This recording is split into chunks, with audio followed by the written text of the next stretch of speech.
What's up, everyone? So, let's see here. Make sure everything's working right. You guys see me? Is anyone here? There we go. Aloha.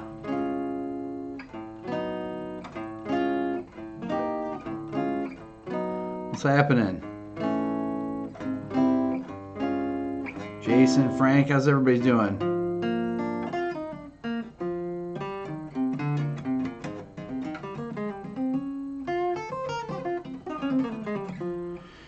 Um, 5 o'clock. 5 by 5. What's up, Kent? Beautiful day, man. I haven't been out today. What's up, Deb? You can't hear anything? Oh, well, you should be able to hear me, right?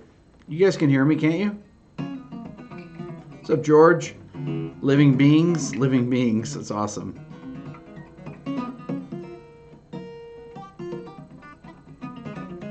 So I'm working on a new video that I was trying to put out today about suspensions for the main channel. I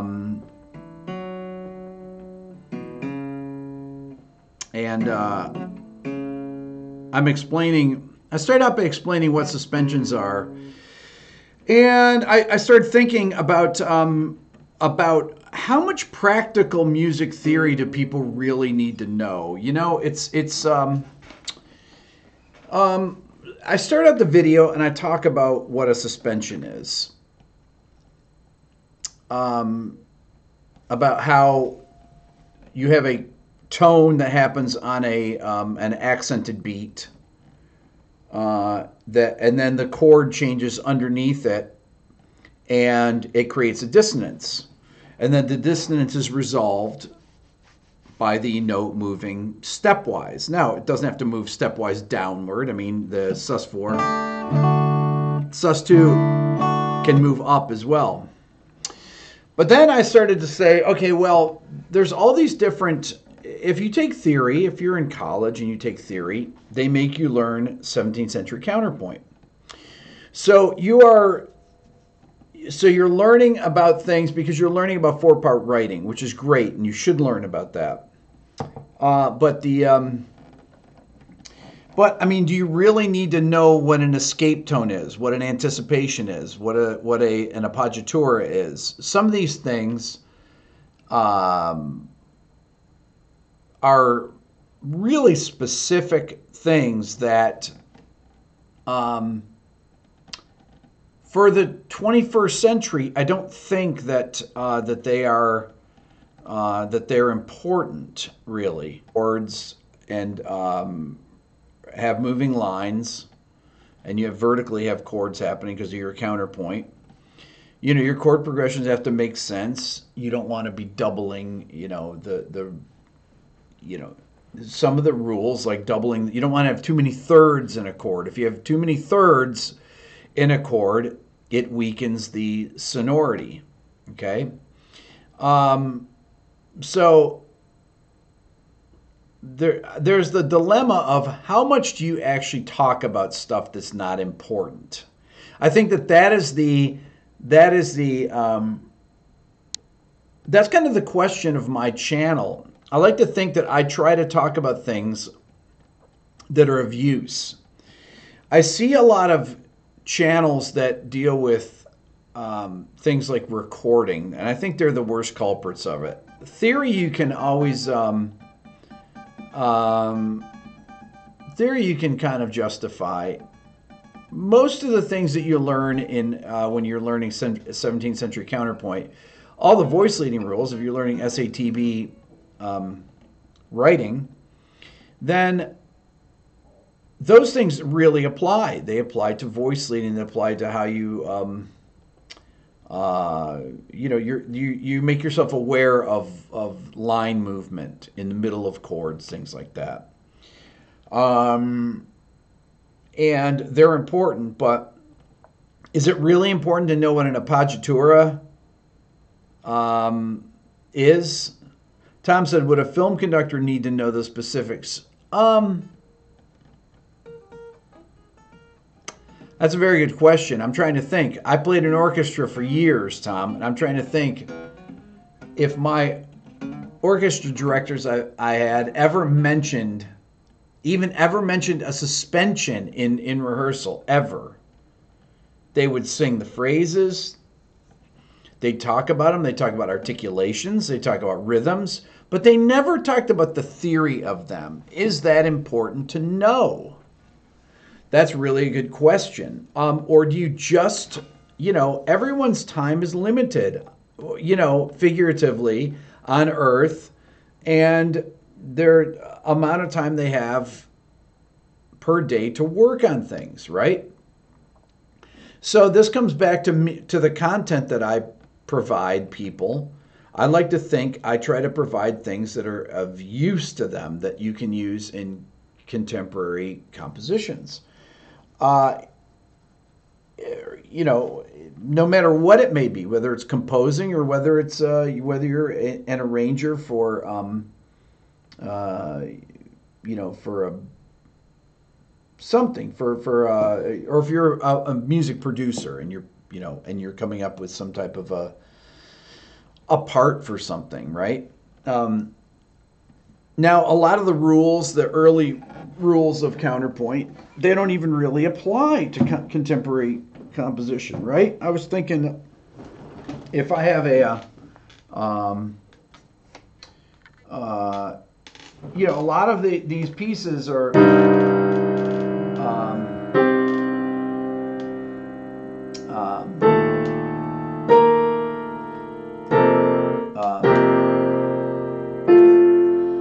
that was a small bit of a film score by Rohe Banyas, I think his name is. He did this thing in the Heart of the Sea. This is called The Story is Told. It just starts on C minor, and then it goes to E flat Lydian. Okay, so it's got the sharp 4 and the major 3rd, and that sharp 4 resolves up. So it's a suspension. A Lydian sound is a suspension, right? And then it goes to this sus4, sus2. So it's F, sus4, sus2, which resolves down to F major. Now, that has all parallel fifths in the bass. Okay, you've got CG going up to E flat, B flat, going up to E flat, B flat E flat, B flat, and then going up to FC on the bass. Now, the bass part has all spread triads in it. So you've broken the rules that you learn for for 17th century counterpoint. They're not going to have parallel fifths like that. But it's important to know, or is it important to know? That's the question. That is really the question. Frank, is music theory is a technical vocabulary. It's most important when you're trying to communicate, like when you're working with other people.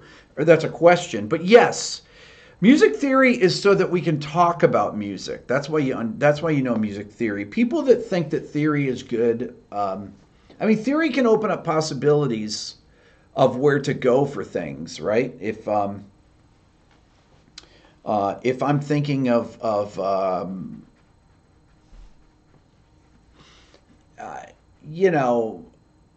I know modulations that work really well if I'm going to do a chromatic mediant modulation, or or if I'm going to use a tritone substitute, things like that. I know the things that work, and I know what they sound like before they happen. I know what they are when I hear them too. But that is a really interesting question. Okay, let's see here. Jason, everyone's pulling about soundtracks. I have done a lot of soundtracks.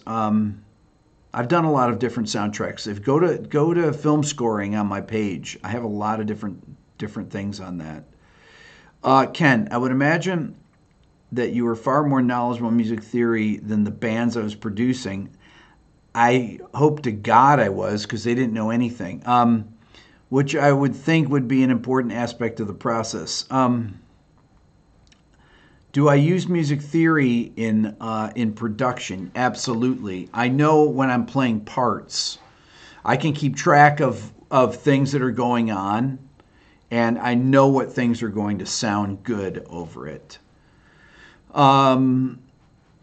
Is that theory? Yeah. I mean, I know the chord progressions that are happening. I can analyze them. George says, maybe it's not so important to know all the names, but at least for an improvising musician, it's super valuable knowing how to embellish a note when you're improvising. That's very true. Ronald, quantum physics is technical. Okay. Gutek, it's important to know in an academic context. I think it's true across different fields of study. When working in academia, you dissect things to a whole other degree. You can, Jason, I imagine you can hear sour notes quickly. Well, I'll tell you where these are really simple things. Things like using the sixth in the melody on a pop song.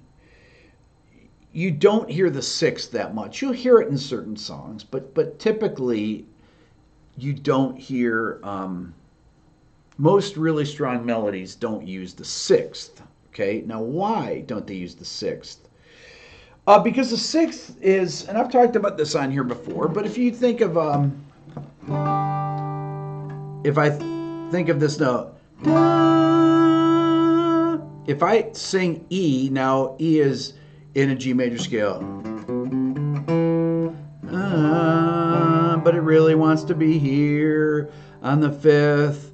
If you think about, if you start moving by thirds off the root, you've got root, third, fifth, seventh, ninth, 11th, 13th. In building a chord, it's the furthest note away from the root that you can get if you structure the chord up in thirds. Even if you use the sharp 11, 1, 3, 5, 7, 9, sharp 11, 13. If I sing, bum, that does not sound good against the chord. And anytime I hear a melody like that, I always say, oh, that sixth, they're illegal.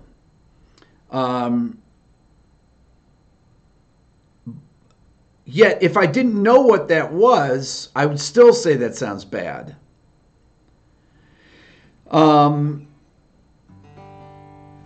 So, but there's actually a theory for it as well. It sounds great to your ears, Tom. If you're playing if you have a progression,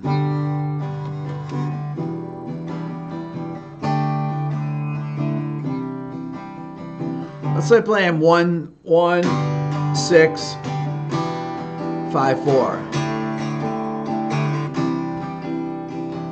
And I sing, da, right? Da, ba. Well, that note belongs with that chord. Sounds good over that. Sounds good over that. It sounds bad over that. So the first chord, that E, works well. It works as the sixth here, so it's furthest note away from the tonic on this chord. But on this chord, root.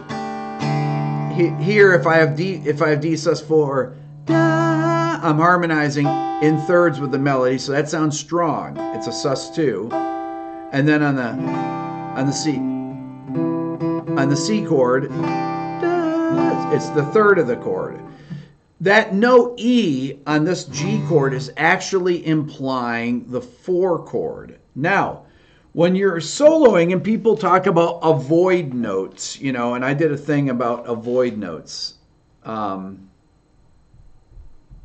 Avoid notes are avoid notes for a reason. I don't like to talk about avoid notes. I like to talk about how to use these notes. The sixth needs to resolve to the fifth.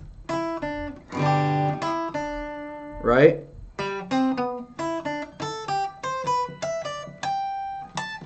So like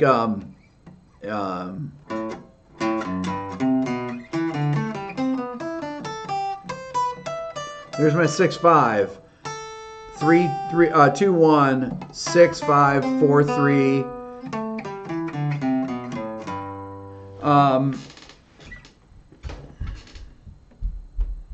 Couldn't you use the note if it fits the emotional narrative context of the song? Well, that note sounds bad. It doesn't do anything emotionally because it's a whole step away from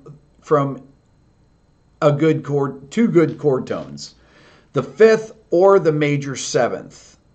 If I sing da or da, the major 7th sounds great against it. Da da, but da sounds bad against it. Okay, not just me singing it. Da, because it wants to resolve to the 5th or da. When you hold on it though, and a lot of people will write melodies where they hold on those notes, and that is an incredibly weak note unless it's combined with something else. If I go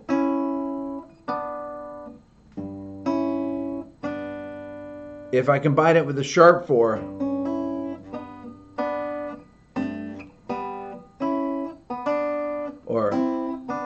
but if I do that, then it's actually the 4 chord anyways. So that 6th implies the 4 chord. It's just like when you have a 2-5-1 progression on the 2 chord, you know, the avoid note is it's the 6th because it gives away the sound of the 5 chord because it's the 3rd of the 5 chord. So you want to hear right?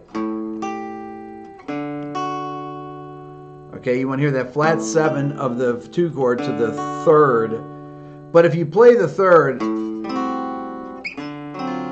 you have to play the sharp 9 after it. Or you have to go to an altered sound because the 13th on a minor on a 2 chord is the most tense sound that you have. Right? So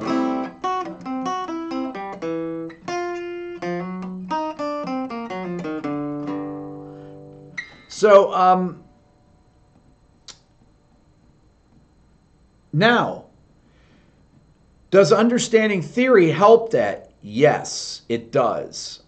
Because it helps you think of things to come up with. But does knowing what an appoggiatura help you? I don't know. I'm not sure if it does. That doesn't mean that I'm not going to cover appoggiaturas. Because I think it's important to know these things. Because, changing tones or portamento, which is a type of, it's like a Renaissance type of an anticipation. These things are, they're part of music history. And I think that it's, I think that they're important to know because they are, because I think it informs you in the context of other things that came after it. But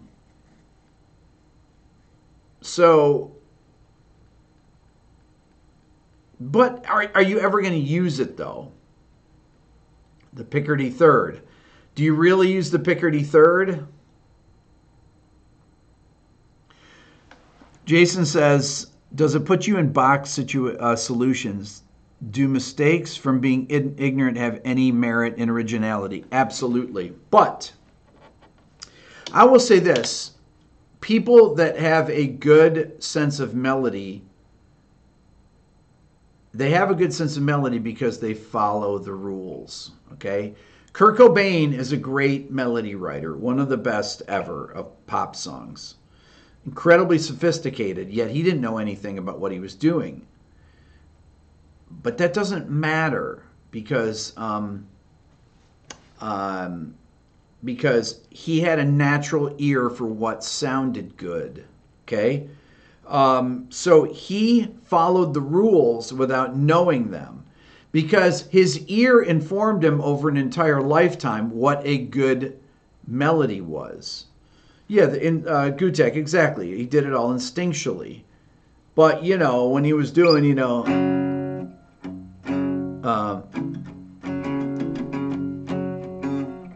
and he plays a sus4 on that. And he does that all the time. And all these Nirvana songs plays these suspensions. Because he knows it sounds very stark.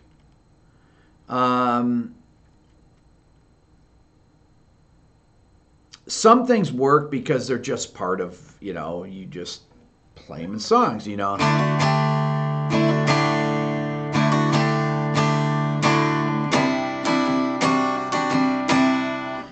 Ghostly Beard, what's up? What's up, Derek? So these things are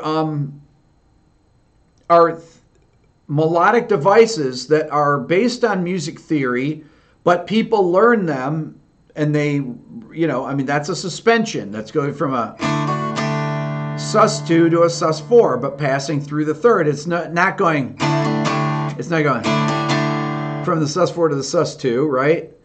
And you hear, you know,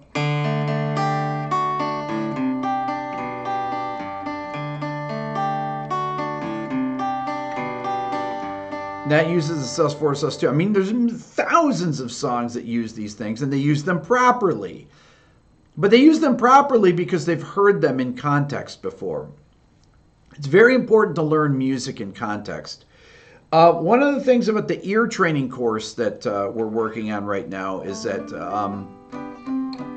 that I believe that that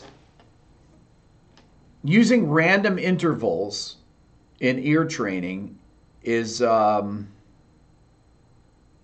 of pointless in some ways. Yes, you should be able to do it, but you should be able to use tonal harmony and understand the things that you're hearing in that first. Because you need to learn contextually. Everything has to have context to it. Anytime you learn music theory, anytime you learn ear training, it's best to learn things that will help you in real world situations, right?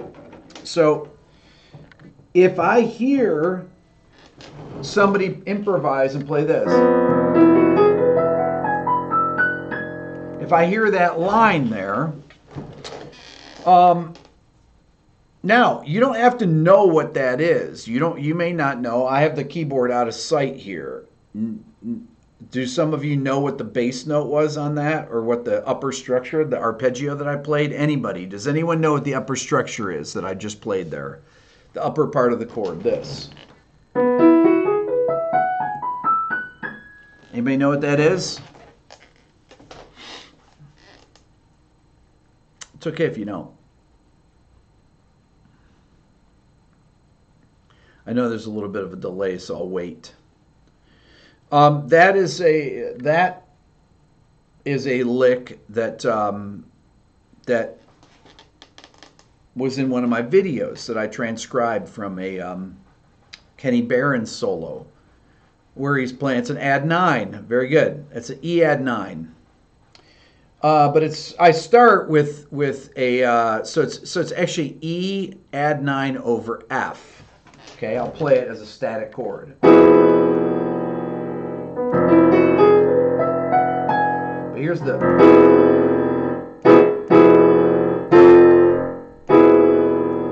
Okay, so what do you have in the chord? You have that flat 9. You have the minor third. You have the tritone in it. So you got, here's your E major chord, and it has an F sharp added to it. So there's your add 9. So it's E add 9 over F. Now, when I hear it, come in, Dill. Are you doing a live stream? I'm doing a live stream. Dylan, I was doing this, right? Remember when you told me that was E add 9 over F? Yes. So they can't see you, Dylan. You get down lower. There you go. That's better. So I remember a long time ago, I played this thing for Dylan when he was about 5, and it was Kenny Barron, and he whips off that lick, and I said, Dylan, what is that? He goes, that's E add 9 over F. It didn't matter to Dylan that it was in inversion, that it was not that it was not in that inversion. Dylan heard it, and he heard those notes, E, F sharp, G sharp, B, and knew that was E add 9. And then he could hear that that was the F in the bass, but it was fast. But his ear just picks up this collection of notes, and he just knows it's an add 9 sound. You don't have to have perfect pitch to recognize an add 9 sound. If I go like that, those are all add 9 sounds, right? I did F add 9, C add 9, E add 9. But they were all in inversion. I could have done F add 9 like that, C add 9, E add 9 like that, where I had the root as the lowest note instead of the fifth. But being able to hear it and knowing what the theoretical structure is really important, even if you can't say, I mean, when I play Dylan that note, he knows what it is, right, Dylan? What do you need? Well, I was going to come down here and ask you to help me out, but I see you're doing live stream, so I best be on my way. Okay. I'll help you out in a little bit, okay? All right. Thanks, Dill. The legend. So the thing that I taught Dylan when he was 5 years old, 4 years old, when I started teaching him music theory, I taught him structures. I taught him add 9 chords, Lydian triads, Phrygian triads, all these kind of things. I taught him about 7th chords. I taught him about modes. And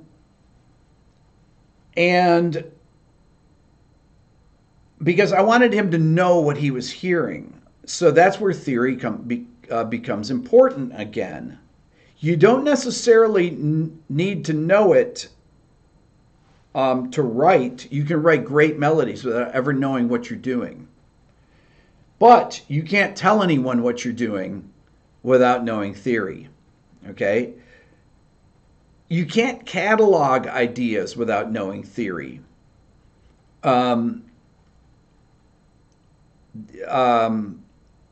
You're able to build upon knowledge by knowing theory. When I heard that E add 9 over F, I thought, wow, that's a great sound. I mean, I instantly knew it was E add 9 over F because he was playing an F blues, and I recognized that he's playing an add 9 chord a half step below the root. And I just know this. I know that, instantly know what that arpeggio is. But if you're building upon theory, when Dylan hears pieces and he knows all the things that are being played at once, he doesn't need a reference instrument in order to build his theoretical knowledge. What's up, Renzo? So I think that it's important. I think that understanding certain things can in theory, contextually, very important, okay? Yet some things that are antiquated or that only belong with certain styles of music are not important. I don't think it's important to know what an appoggiatura is. I've spent a couple hours today thinking about this. That's not going to make me not make a video on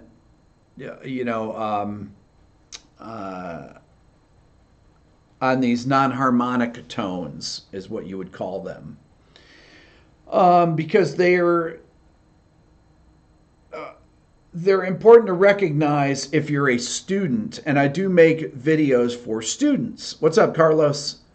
I make some of my videos are actually for. I made a video on augmented sixth and Neapolitan sixth chords. Now, are those important to know? Is an augmented sixth, because are you going to use an augmented sixth chord in the context that it was used, when people began using them 150 years ago?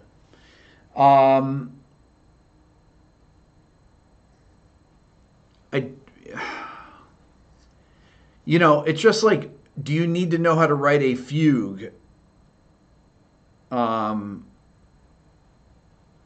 Isn't important. I don't know. So I'm thinking about these things because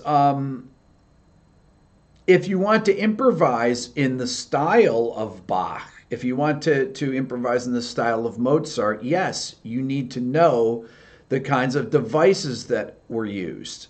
You know, that's very important for that. But if you're trying to be a film composer, I mean, you may get asked to write something that is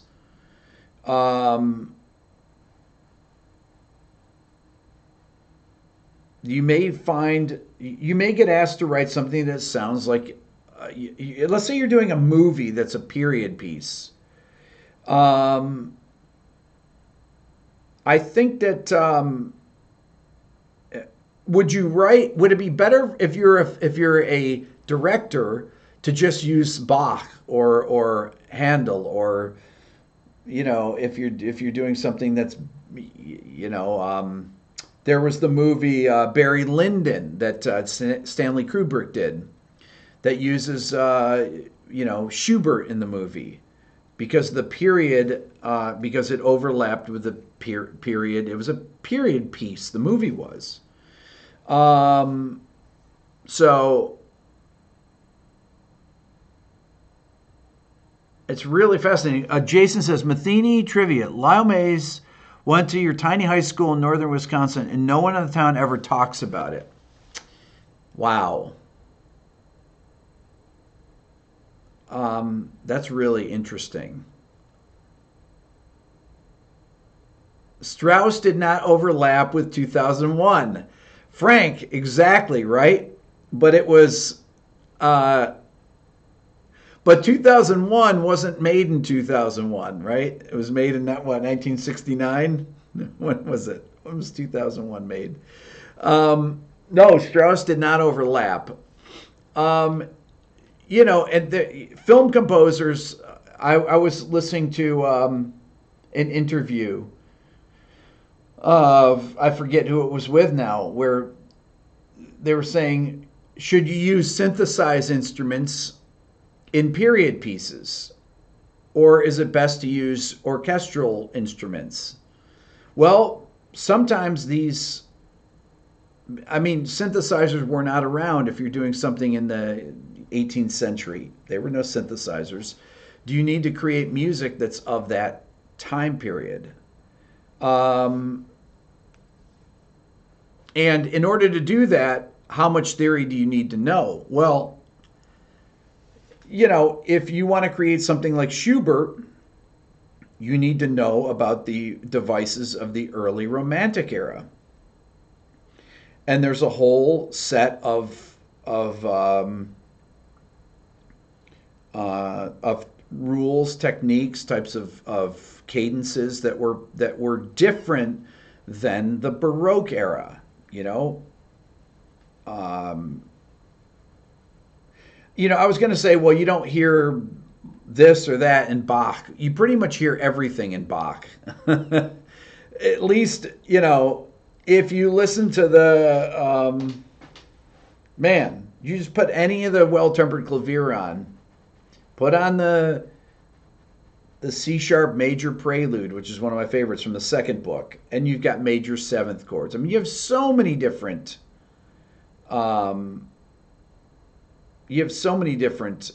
harmonic devices in that. It's really, really interesting. It's so sophisticated. Marie Antoinette in 2005, made by Sofia Coppola, had some modern music set to the late. I never saw it, Renzo. How was it? Was it good? Did the music fit the movie? Well, you answer that because there's a delay. Carlos, yes, I've heard Miroslav Philharmonic.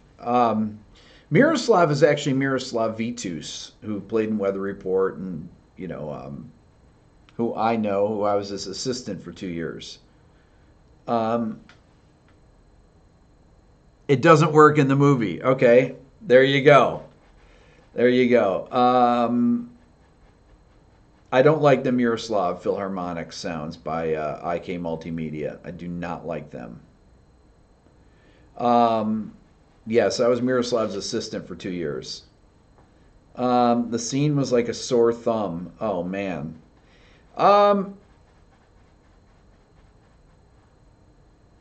The when I watch some of the things that when I watch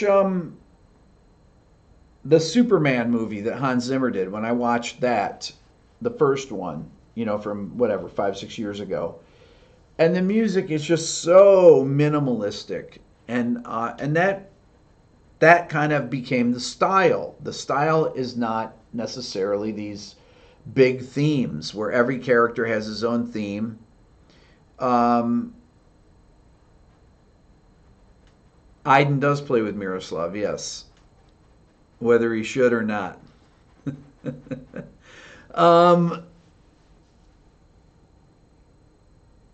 Freezes your studio all the time. Yeah, I don't like the Miroslav plugin at all. I bought it years ago and I thought it was not good at all.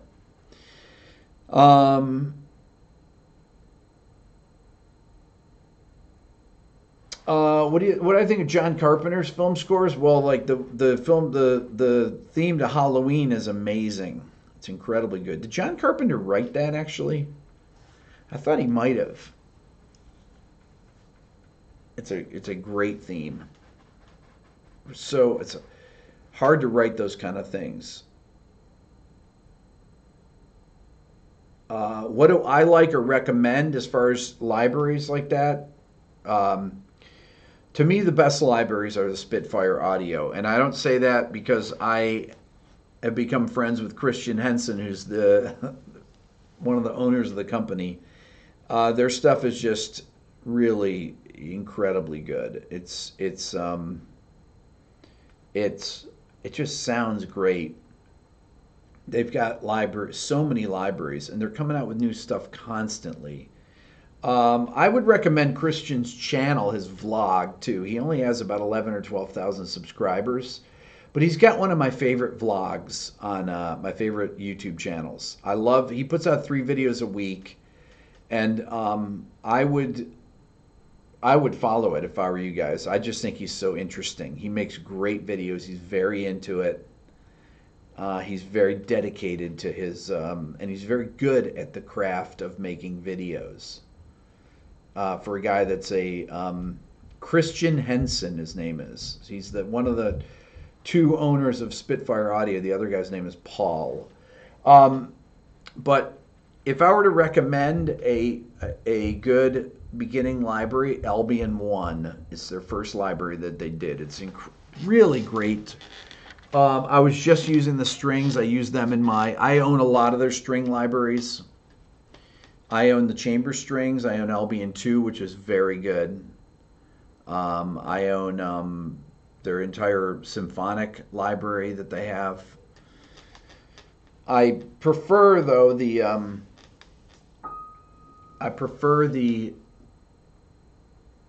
I think the Albion 1 for a beginner, for the first thing you're going to buy, I would buy that, I would say. I think that they're just superior sounds, just incredibly well done. And they have so many different libraries, just beautiful. So, any questions about this? This is really, what do I think of the Amadeus movie? I like it. I liked it. I saw it in the theater.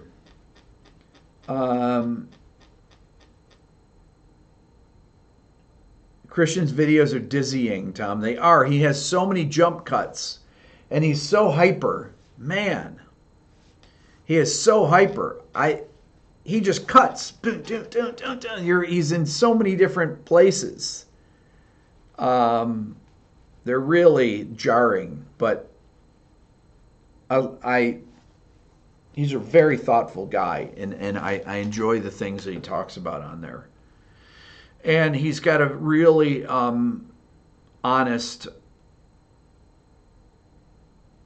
He's very forthright and honest about everything. He talks. He doesn't hold back. No secrets. My kind of guy. Tom, you've learned everything by ear and developed great instincts listening to very sophisticated music growing up. You're right, crazy arrangement. See the theory behind all this music is so... Seeing the theory behind it is so interesting. Yes, so I, like you, Tom, learned by ear. I learned the theory later on. And I learned the theory to understand how chord progressions work. That's how I started to learn theory. I learned theory so that I could improvise over jazz tunes because I needed to know what scales worked. In order to know what scales worked, you have to understand progressions. You have to understand what upper extensions are, things like that, in order to play bebop. And I wanted to know what the chromaticism was. And I was absolutely fascinated about that. So, how do you figure out how to play something other than that? I want Renzo. I will. Yeah, I'll look at the Marie Antoinette thing here. I can't play it while I'm on this right here. Hold on.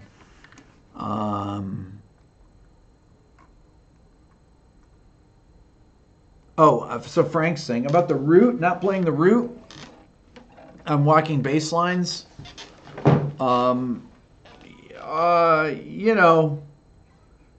It really, let's see, knowing inversion. So let's say I've got an F7 chord, right?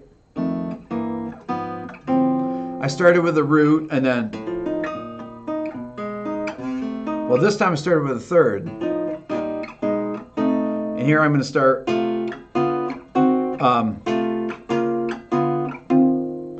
I started on the fifth.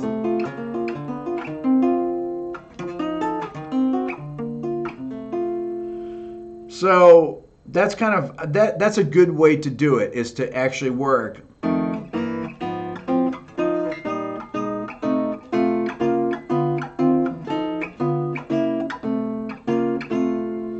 Is to walk bass lines with chords so you can actually hear, then you can understand, you know.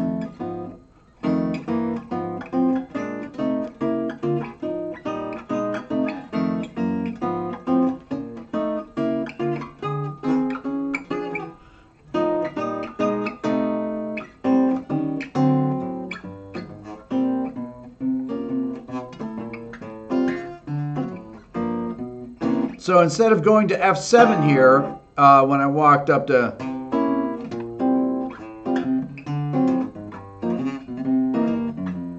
on my turnaround, I did,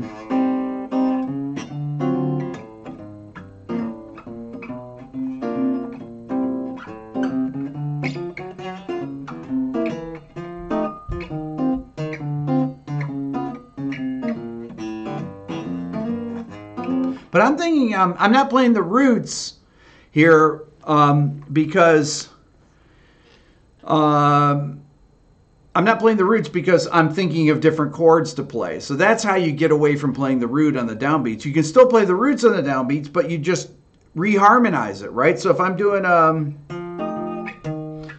F blues, right, instead of go, well, I'm thinking F7, B7, B flat, B diminished, F7 over C, so I've got the fifth.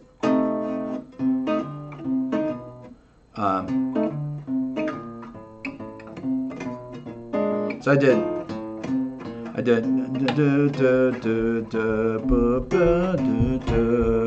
So there's my F7. I started on the fifth. Da da da da da da da da da da da da. I'm on the fifth. Da da da da da da da da da.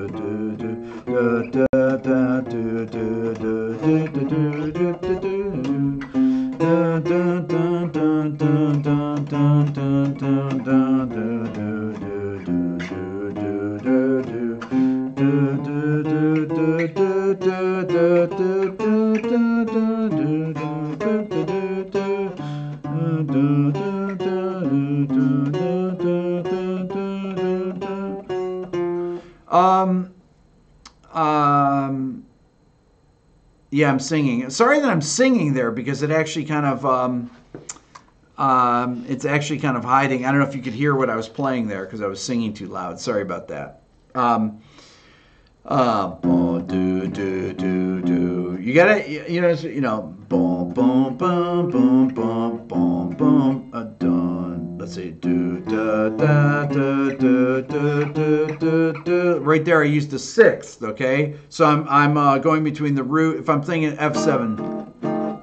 Do do. Let's say boo ba ba boo boo do do do do do do do do do do do do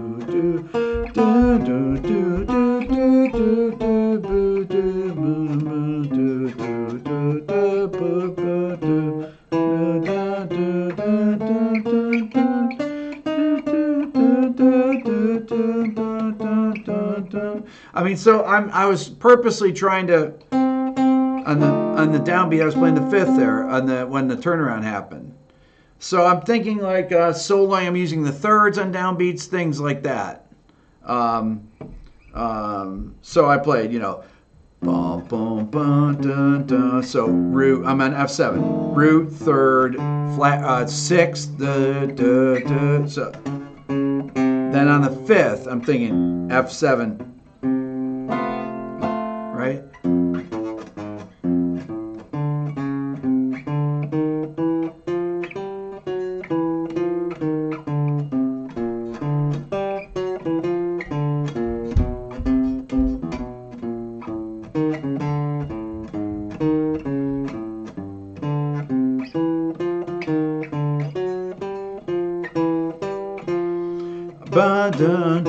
There's my C7. I play the third.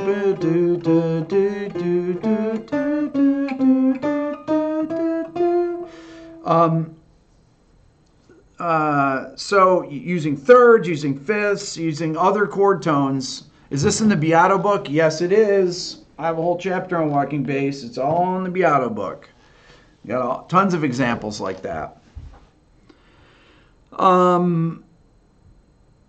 You will actually, if you sing like I'm doing, I'm going on too long here right now. If you sing, you will play things differently than you would if you're just playing, I think. I think it's very important to sing everything that you're playing. I don't do it all the time when I'm on here, when I'm playing stuff in videos. I don't do it because it's distracting, especially because I have a terrible singing voice. It works for George Benson, but not for many people. You try and sing quietly with it, but when you sing, you end up playing stuff that to me, that I wouldn't necessarily play. I will go in different directions when I'm singing than I would when I'm just playing. Once I engage singing, I start playing different stuff. It's so weird. Anyhow, okay, that's good for now. You guys are amazing. This is my best live stream I've done on here. There's a lot of good stuff in here. I learned a lot of stuff. When I learn stuff, that's always good. I always say I need to learn more than everybody else, and then and I know that I've done my job. All right, we'll see you later. I might be on tonight too on the other channel. All right.